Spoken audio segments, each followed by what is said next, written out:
Hello guys, welcome back to my YouTube channel.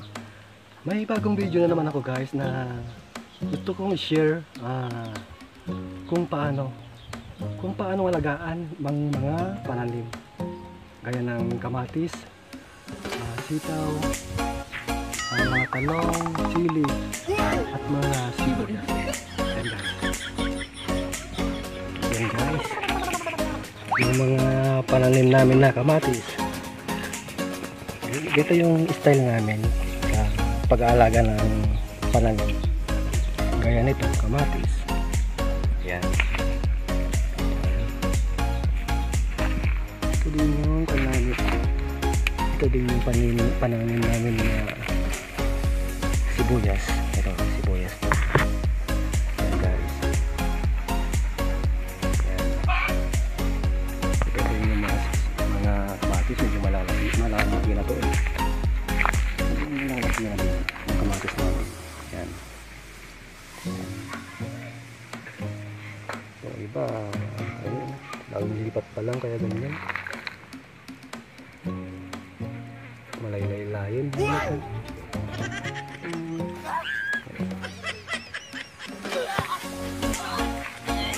Malahan kasi yan.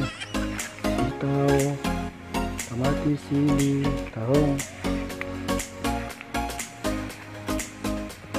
Tapos ito, malaki na din itong sitaw namin. Kasi konti lang itong tumubo. Ayan siya. Yung kwan dito, yung talong. Ito yung talong namin. Ayan guys. Katakalong palag kaya medyo hindi pa kwan. Mga gabi, malaki na. Pero may kwan na. Bigas na yan. Ayan guys, gusto ko lang ipakita yung kwan namin dito. Panamin namin na kwan ito, luya. Medyo konti lang yung pananim namin dito. Tignan nyo, medyo malaki-laki na din. Ayan siya, mga pananim namin na luya. Ayan. Ayan ito guys. Ganda.